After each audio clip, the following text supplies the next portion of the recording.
on le fait beaucoup de manière organique, la notoriété, grâce aux réseaux sociaux. En fait, pour nous, la notoriété, c'est extrêmement important parce que on est un marché qui est rythmé par des temps forts commerciaux. Le jour où les soldes arrivent, le jour où le Black Friday arrive, le jour où telle promo arrive, je veux que la personne qui a un besoin pense à moi.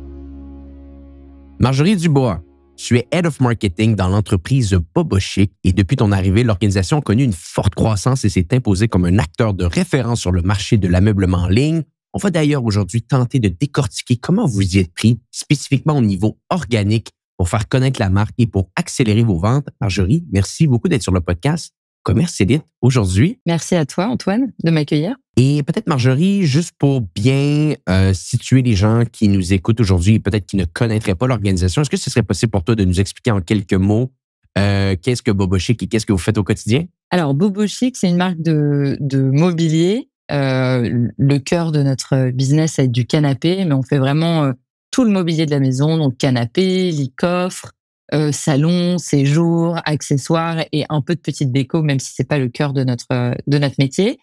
Et on est positionné milieu de gamme, on est un pure player en ligne, même si on a quelques boutiques éphémères. Et voilà, on va venir concurrencer des gros acteurs du marché qui sont là depuis très très longtemps et qui se réinventent très peu, ou des acteurs qui sont plus récents sur des créneaux différents qui vont être peut-être plus mode, plus green. Mais voilà, nous, on a envie en tout cas de s'imposer comme la référence du design accessible sur le marché du mobilier. Je comprends très bien. Puis dis-moi, ce que je suis toujours intéressé de savoir un petit peu avec les directeurs marketing, les gens qui sont en charge du marketing d'une organisation comme Bobo Chic, comme des organisations qui vendent en ligne, des pure players, comme tu l'as mentionné, c'est un peu le diagnostic qu'on fait en arrivant dans l'organisation. Donc, peux-tu nous parler un petit peu de ton arrivée, comment l'entreprise était située, quels étaient peut-être vos canaux de commercialisation qui étaient fonctionnels, l'endroit où est-ce que vous vouliez peut-être travailler un peu plus également? Ouais, tout à fait. Ben moi, je suis arrivée du coup il y a bientôt 2 ans, donc dans une boîte qui était en forte croissance, parce que l'année dernière, Bobo Chic, c'était une croissance de 40%, donc c'est énorme quand on a un marché qui était à -5%, surtout en post-Covid. Donc voilà, déjà on est dans une boîte qui est saine, qui fonctionne, mais qui est aussi à un moment de sa vie où c'est normal. Elle doit fonctionner. Elle doit être à ce moment-là de sa vie en forte croissance. Donc moi, j'ai fait un petit état des lieux du marketing et de la boîte de manière générale. Déjà, il y avait eu une nette amélioration du produit. Il y avait déjà eu un gros travail côté produit, côté commerce pour améliorer la qualité des produits, la durabilité des produits, etc. Donc aujourd'hui, on a une gamme de produits qui est super belle, qui est durable et qui n'est pas un produit qui n'est pas fait par nos soins. Nous, on a vraiment des designers en interne, et on avait un marketing du coup qui, à mon sens, ne reflétait pas ce travail qui avait été fait. En fait, le marketing chez Bobo Chic, même s'il y a encore une essence de ça aujourd'hui, était beaucoup à l'opportunité. Donc, on allait surfer, on allait tirer un fil rouge. Si ça fonctionne, on allait le tirer, mais sans une réflexion générale sur la marque, sur les produits, sur la stratégie, sur où est-ce qu'on veut aller. Et donc voilà, beaucoup d'opportunités, très peu de stratégie. Moi, j'aimais bien dire quand je suis arrivée, il y avait beaucoup de tests, très peu de learn. Donc on testait plein de choses, on avait ouvert plein de canaux. Donc côté trafic acquisition, on avait ouvert plein de canaux, on avait ouvert de l'affiliation dans tous les sens. On avait des budgets qui pouvaient être astronomiques sur certains leviers, puis tout petits sur d'autres, mais on n'avait pas vraiment de raison pourquoi. Ça, par exemple, pour l'acquisition. Mais comme le KPI qu'on regardait principalement, c'était le ROAS. Si le ROAS était là, donc le ROAS, c'est vraiment le return on ad spend. Si c'était rentable, c'était bon. Mais le fait est qu'on est quand même sur un marché où le panier moyen est assez important. Donc, quand on a un panier moyen qui se situe entre 700 et 1000 euros, généralement, le ROAS, c'est bon. C'est pas comme si je devais investir 15 euros pour vendre un truc à 60, quoi. Donc voilà, ça, c'était pour la partie acquisition, même si il y avait quand même, attention, il y a quand même plein de choses qui ont été faites, qui ont été très bien faites. Le SEO, ça a toujours été le nerf de la guerre dans notre secteur, et dès le début, ça a été un outil qu'on a développé très profondément. Donc ça, c'était un premier levier de croissance où j'ai vu qu'on allait pouvoir accélérer là-dessus. Et après, surtout, la partie un peu plus créative, on va dire, du marketing, donc toute la partie communication, influence, branding, shooting, etc. Là, pareil, il y avait beaucoup d'opportunités. En fait, c'était il se passe cet événement, donc je vais en parler. Et c'était pas ok, j'ai envie de parler de ça, ou j'ai envie d'amener mes clients ici, j'ai envie de montrer ceci. La réflexion, elle était un peu inversée. Idem pour nos shootings, par exemple. Nous, on est une marque qui aime bien surprendre, qui aime bien faire tout l'inverse que ce que les autres vont faire, parce que c'est vrai que c'est un secteur qui se réinvente très peu, qui est très lisse en termes de communication, qui est très peu humanisé. Nous, on avait envie d'aller vers là, en tout cas. Et c'est pareil, il y a des shootings qu'on fait qu'on appelle des shootings sauvages. Et je trouve le lieu. J'ai ce produit dispo, je vais faire ce shooting. Et c'était pas alors attendons. Je vois que ce produit génère beaucoup de trafic, je vois que ce produit génère beaucoup de ventes. Peut-être que c'est celui-là qu'il faut que je valorise. Qu'est-ce que j'ai envie de raconter sur l'histoire de ce produit? Qu'est-ce que j'ai envie de raconter sur la marque? Et donc, qu'est-ce que je veux faire comme shooting? Donc, il y avait quand même un truc auquel on est arrivé aujourd'hui qui n'existait pas encore à l'époque, et qui était beaucoup à l'opportunité. Et comme ça marchait et qu'il y avait beaucoup de bricolage, et que tout le monde se pliait en quatre pour faire rentrer des carrés dans des ronds, et que finalement ça rentrait, on continuait comme ça. En gros, c'était un peu le diagnostic de base. Et il y a un truc excessivement intéressant que tu as mentionné que j'aimerais rebondir ici. On fait beaucoup de tests, mais on apprend peu. Et ça, soyons honnêtes, je pense que c'est la réalité d'énormément d'entreprises. On veut se targuer comme une organisation qui aime innover, qui aime tester, qui aime trouver des nouvelles approches, mais on n'a pas de méthode bien structurée pour savoir si au final un test a fonctionné. On ne sait pas exactement comment le mesurer, quel budget lui allouer également. Comment, avec du recul, toi, de ton côté, tu as été capable d'intégrer cette structure de oui, on teste, mais on apprend également. Et ultimement, les tests doivent nous amener à des réussites et pas simplement à faire d'autres tests pour faire d'autres tests. Au début, en fait, quand je suis arrivée, on avait une notion qui était très floue de notre tunnel de conversion et de nos clients. Donc, qui ils sont, pourquoi ils arrivent sur notre site, par quel levier ils arrivent sur notre site, combien de temps ils restent, combien de temps ils reviennent, à quoi ils vont être sensibles, est-ce que c'est la promo, est-ce que c'est le produit, est-ce que c'est les frais de livraison, est-ce que c'est la rassurance, est-ce que c'est les avis. Bon, voilà, il y a plein de leviers qui peuvent être des axes de conversion. Donc, il y avait d'abord toute la partie acquisition où on faisait de l'acquisition un peu dans le flou, mais on savait pas vraiment quel était le levier, quelle part prenait chaque levier dans la conversion. Et ensuite, sur le site, quel était le réel parcours du client, etc. Donc, nous, ce qu'on a fait au début, évidemment, on utilise tous les outils que toutes les boîtes utilisent, GA4, notre site internet, plein d'autres plugins qu'on a pu mettre sur notre site. On a quelqu'un qui est arrivé, qui est là justement pour centraliser la data et qui est là pour nous aider à faire des rapports, etc. Donc, on va dire la mission numéro 1, ça a été ça. Ça a été de comprendre, ok, on investit sur ces leviers, mais combien de personnes arrivent vraiment d'ici? Combien de personnes converties? Donc, on a mis en place en fait des dashboards, tu vois, des Looker Studio, où on comprend mieux notre trafic, notre taux de conversion. Est-ce que notre trafic est qualifié? Est-ce qu'il n'est pas, etc. Et c'est comme ça qu'on s'est rendu compte que il y avait des leviers marketing, des leviers de réseaux sociaux dont je ne citerai pas le nom, mais sur lesquels on avait un investissement qui était quand même phénoménal, et qui ne rapportait rien, mais même pas en termes de trafic. Ouais. Parce que tu peux faire de la notoriété, et là c'est beaucoup plus difficile à traquer. Mais si ça rapporte même pas de trafic, même du trafic qui n'est pas qualifié, tu dis bon, quel est l'intérêt, tu vois? Donc ça a été ça a été vraiment d'analyser ça. Et nous, effectivement, on a analysé que parce qu'en plus, il y a très peu d'études sur ce secteur. Je le précise parce que tu as beau chercher sur Internet, tu vois, discuter avec tes contacts et tout. Et en fait, il y a très peu d'études qui sont faites sur le secteur vraiment du mobilier, du gros mobilier. Donc, on va dire, il va y avoir quelques études qui vont être faites sur des gros mastodontes, tu vois, mais qui vont être en retail. Donc, c'est pas exactement la même chose que nous parce que nous, on est plutôt en ligne. Et on n'est pas de la petite déco. Donc, tu vois, typiquement, quand on voit que les études de l'ameublement disent qu'il y a un taux de repeat de temps, je sais pas si ça va être de 2, 3, peu importe. Ouais. Nous, c'est pas notre cas. En fait, le mec qui achète son canapé, il va pas acheter 3 fois un canapé dans l'année. Donc, il y a très peu d'études qui ont été faites là-dessus. Donc, on avait vraiment ce besoin. Et en fait, on s'est rendu compte qu'on avait un tunnel de conversion qui était assez long. Donc, nous, on a entre 15 et 20 jours de conversion entre le moment où il arrive pour la première fois sur le site et le moment où il va vraiment convertir. Et ensuite, on a essayé de fonctionner en entonnoir et d'essayer de comprendre pourquoi. Quel est le taux de contact? Il vient sur notre site, il peut venir entre 15, 16 fois sur notre site. En tout cas, pas forcément sur notre site, mais il est en contact avec la marque environ 15, 16 fois. Ça peut être sur un média social, ça peut être sur notre site, ça peut être sur un article, un influenceur, etc. Mais on se rend compte que il y a tellement d'offres sur notre marché. En plus, il y a de plus en plus d'offres et de manière générale dans l'e-commerce que le tunnel conversion, il est plus en entonnoir, mais en fait, il est presque en boucle. En fait, tu as une partie acquisition, donc tu rentres dans la cible tiède, puis là, tu passes des semaines à analyser, à comparer le prix, le design, les délais de livraison, les promos. Et en fait, nous, on a des gens qui vont attendre, je sais pas, 2 semaines et qui vont attendre la petite promo pour convertir, par exemple. Intéressant.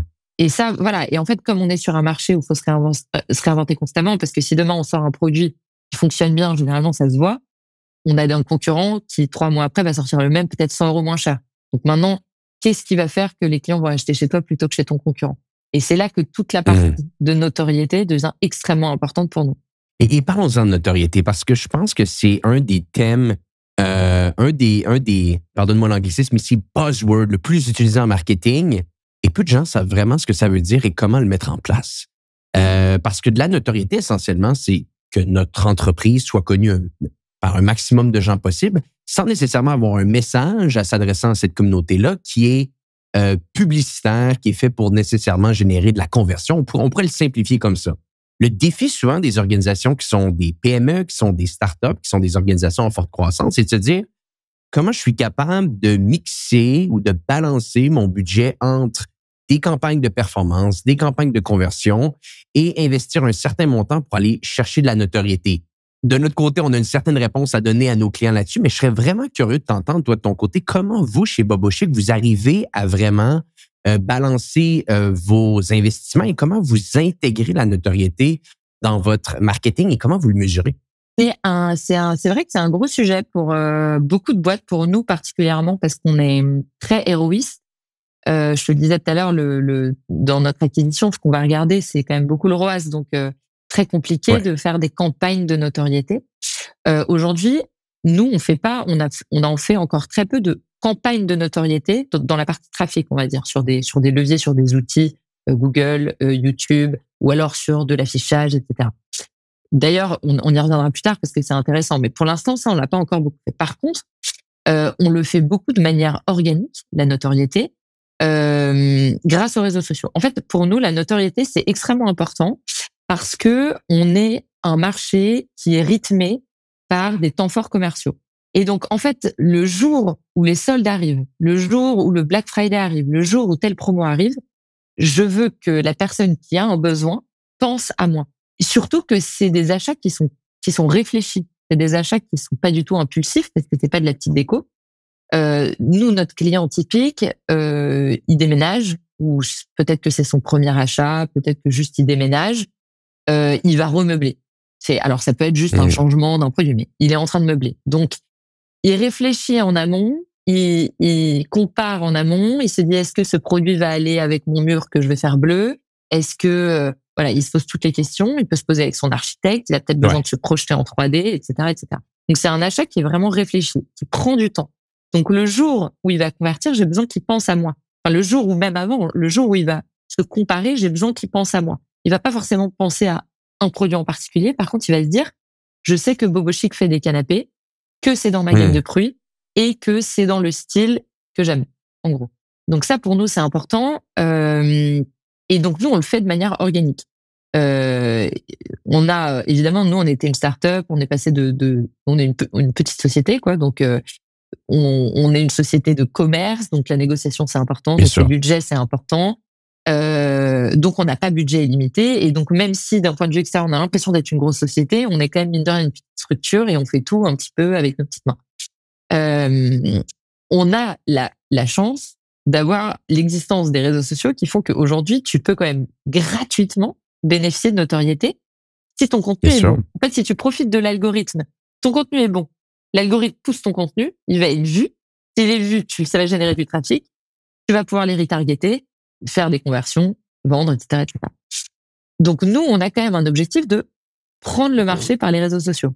Ce qui en plus se fait très peu sur ce secteur, parce que c'est vrai que quand on regarde d'un point de vue général jusqu'à il y a 5-10 ans, c'est pas les acteurs qui prenaient le plus la parole sur les réseaux sociaux ou de manière surprenante, quoi.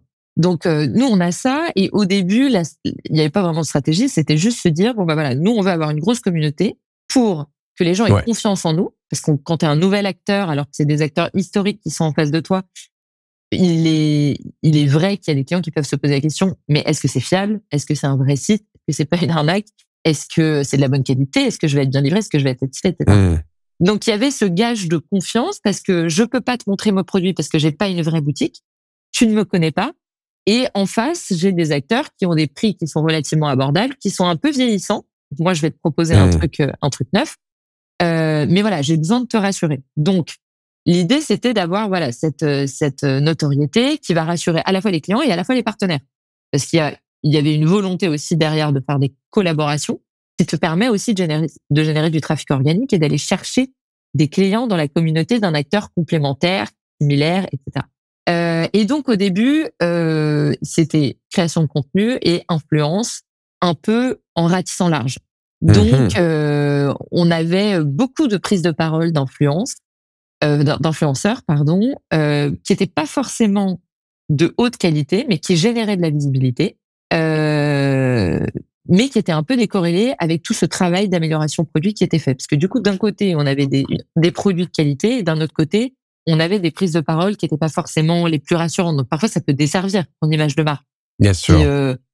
Si ton influenceur n'est qu'une publicité, quoi.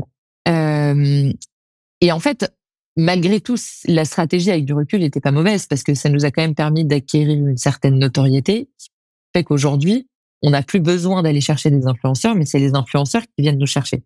Alors par contre, il y a eu beaucoup d'erreurs qui ont été faites, c'est-à-dire qu'il y a eu des prises de parole d'influenceurs qui n'étaient pas dans les bons pays, dans des pays dans lesquels on livre pas. Donc on avait une partie de notre communauté qui nous suivait, qui ne pouvait jamais devenir client, tout simplement.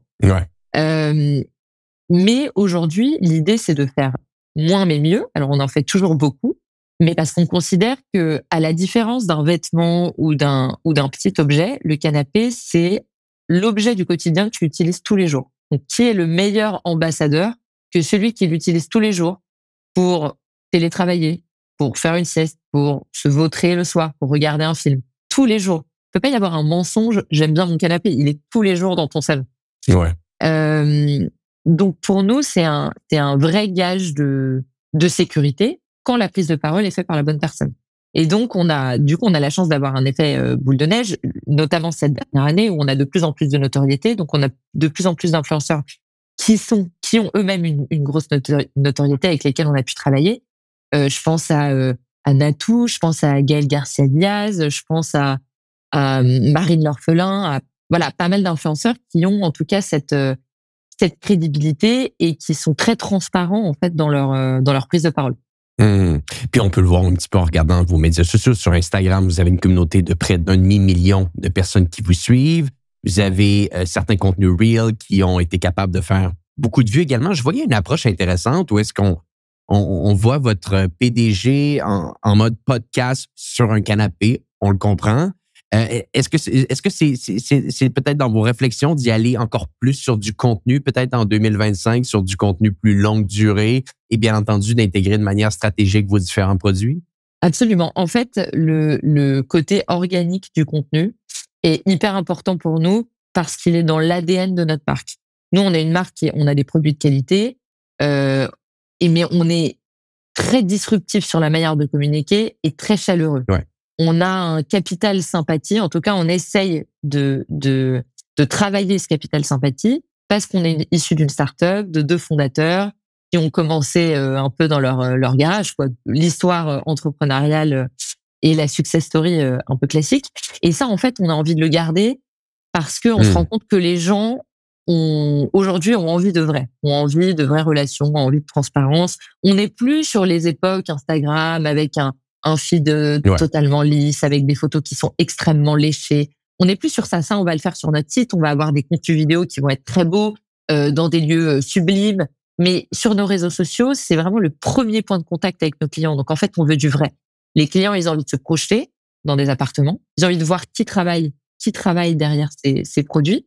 Ils aiment bien. On a fait plein de contenu avec notre fondateur qui en plus est une personnalité atypique, donc qui marque les esprits. Et ça, l'algorithme aime bien. Donc effectivement, on l'utilise pour se mettre en avant sur les réseaux sociaux. On va pouvoir parler à la fois de produits et à la fois faire un canular à notre boss et à la fois faire un street marketing. On fait beaucoup de street marketing. On descend dans la rue en mettant en avant des actions parfois complètement loufoques. Mais les gens ont besoin d'être surpris parce que aujourd'hui, on trouve tout sur les réseaux sociaux. Les gens passent leur vie sur les réseaux sociaux. Donc, comment tu veux retenir l'attention si tu poses juste un carrousel de 3 canapés? Ça fonctionne pas. On s'ennuie. Effectivement. J'aimerais peut-être juste continuer un petit peu la conversation sur le volet payant. On a parlé beaucoup du volet organique. On a parlé également un petit peu plus tôt du volet de suivre nos différents résultats, les mesures de performance. Qu'en est-il du volet payant? Est-ce qu'il vient ici dans un contexte davantage de venir amplifier une structure organique qui s'installe bien dans la stratégie? Est-ce qu'on le voit vraiment comme une approche à part qui doit être pérenne par elle-même dans ses retours sur investissement? Est-ce qu'on est capable même, avec tous les efforts que vous avez faits au niveau organique, de voir l'amélioration que ça peut avoir au niveau de vos campagnes payantes? Comment voyez-vous le tout de votre côté? Ouais. Alors, la stratégie payante, ça reste quand même malgré tout une stratégie qui est à part de l'organique, qui est vraiment unique. C'est quand même le cœur consolidé de notre trafic. C'est quand même toutes les actions qui sont payantes. Mais l'organique vient servir les actions payantes. Que j'ai de l'organique, ça va me créer une base de trafic que je vais pouvoir retargeter, avoir un repeat qui va au final découler sur une conversion. Mais le levier payant reste quand même le premier levier de trafic de notre e-commerce et je pense de quasi tous les e-commerce du monde. Parce que malgré tout, il y a 2 choses. Il y a un peu de notoriété effectivement dessus. Et il y a aussi le fait que justement ce soit un achat très réfléchi où il y a de la recherche. Et nous derrière, on a envie d'apporter une solution précise à une requête précise. Et même si la stratégie SEO est très poussée là-dessus, on est obligé de passer par des leviers payants. Donc nous, on travaille avec tous les leviers. On travaille avec Meta, on travaille avec Google, on travaille avec tout. Je sais pas si on a le droit de citer tout ça. Je sais pas si tu as des règles là-dessus. Bien sûr. Mais aucun souci.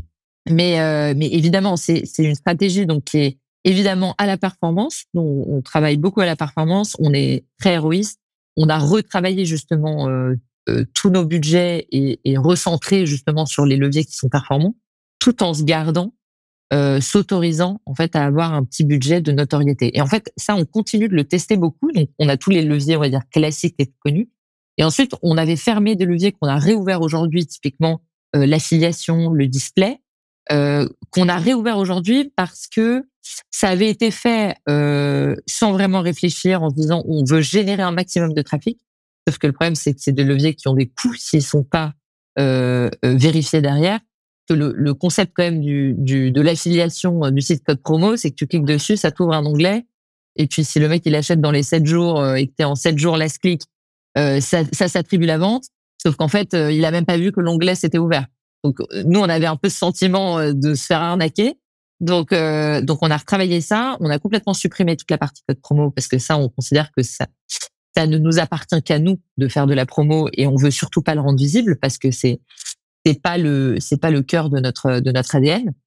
En revanche, pour tout le reste en fait de l'affiliation des éditeurs qui ont vraiment une valeur, une crédibilité, là oui, on a recommencé à travailler avec eux.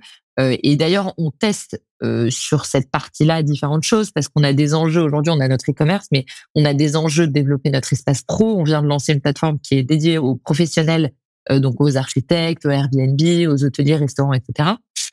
Donc là, pareil, on re-rentre dans une phase de test and learn. Comment faire de la notoriété sur ce secteur-là qui est beaucoup plus niche que celui d'avant. Et ensuite, on va avoir d'autres enjeux. On va avoir l'enjeu de l'international. Encore une fois, on va re-rentrer dans le circuit de test and learn. Donc ça, pour le coup, on essaye de toujours tester des nouveaux leviers. Et alors, on peut les prendre et les jeter. Et par contre, quand ça marche, on continue, quoi. Et peut-être pour terminer, qu'est-ce qui vous attend pour la suite? Bon, le Q4 est à nos portes. On est le 7 novembre 2024. Donc, soyons honnêtes, le Q4 est commencé. Le podcast va sortir d'ici quelques jours également. Qu'est-ce qui vous attend pour le Q4 et comment entrevoyez-vous l'année 2025 de votre côté chez Bobo Chic? Écoute, nous, on a le Black Friday qui arrive là à la fin du mois, donc c'est vraiment le moment de l'année que tout le monde attend, où on fait le plus de chiffre d'affaires, donc on est bien préparé là-dessus. Ça nous prend vraiment beaucoup de temps. Et ensuite, on a un petit temps calme, entre guillemets, le mois de décembre, qui n'est pas un gros mois chez nous parce qu'on achète rarement un canapé à Noël, mais qui est le mois qui nous permet de préparer les soldes de janvier. Là, au mois de décembre, on a cette année des nouveautés de petits produits. Donc, on a quelques campagnes d'influence qui vont arriver sur ces petits produits, notamment des canapés pour chiens, du linge de lit, des accessoires, etc. Mais ensuite, ça va être réellement préparer les soldes de janvier et préparer l'année prochaine. Donc, ça, je te le disais, on va avoir 3 enjeux. On a l'espace pro, on va avoir l'international, on a le retail. Cette année, on a défini une stratégie qui n'est pas d'avoir du retail physique permanent, mais d'avoir du retail physique éphémère, hors période de promo, les moments où en fait les gens réfléchissent à leurs achats, quoi. Les moments qu'on appelle nous de notoriété. Et puis voilà, on a beaucoup de choses, on a beaucoup de nouveautés qui arrivent, beaucoup de challenges, et je pense surtout qu'on arrive que là on a atteint un palier de notoriété, et que là on va avoir besoin de sortir d'internet, de sortir des réseaux sociaux, d'aller dans la rue, d'aller peut-être à la télé, d'aller sur de l'affichage, d'aller sur un street marketing de plus grande envergure. En tout cas, on a l'objectif cette année de se rendre visible dans la rue. On va vous suivre de près. Je pense que vous êtes vraiment intéressant à suivre, et je pense, on peut le voir, même les chiffres parlent d'eux-mêmes, vous êtes excessivement intéressant à suivre en ligne. Hâte de voir ce que vous allez faire pour la suite, et je pense que vous arrivez peut-être à un stade également qu'une organisation doit passer à un autre niveau de notoriété, un peu comme tu le mentionnes. Et ça nous oblige à sortir de notre petite bulle un peu. Et c'est souvent là qu'il peut se passer des très belles histoires de croissance également. Marjorie, avant de te laisser filer, meilleur endroit pour vous rejoindre si on veut en savoir plus sur la marque ou peut-être même travailler chez vous? Si vous voulez en savoir plus sur la marque, ça va être sur notre site bobochicparis.com ou sur nos réseaux sociaux. Donc, @bobochicparis sur Instagram, il me semble. Et pour postuler, pareil, on a sur notre site en bas, nous rejoindre, ou on recrute, quelque chose comme ça. Voilà. Et d'ailleurs, on a des postes à pourvoir en ce moment, notamment dans les marketing avec moi, sur la partie réseaux sociaux. Donc, tout ce dont on vient de parler, sur de la création de contenu et sur de la stratégie réseaux sociaux. Donc, n'hésitez surtout pas à nous rejoindre. On mettra des liens dans les notes de l'épisode. Marjorie Dubois, merci beaucoup d'avoir été avec nous aujourd'hui. Un réel masterclass. On voit que tu connais très, très bien l'organisation pour laquelle que tu travailles. Vous avez une très belle stratégie également intégrée. Donc, je te remercie d'avoir pris du temps avec nous aujourd'hui. Et pour les gens qui nous écoutent, eh bien, on se dit à bientôt pour un prochain épisode du podcast Commerce Élite.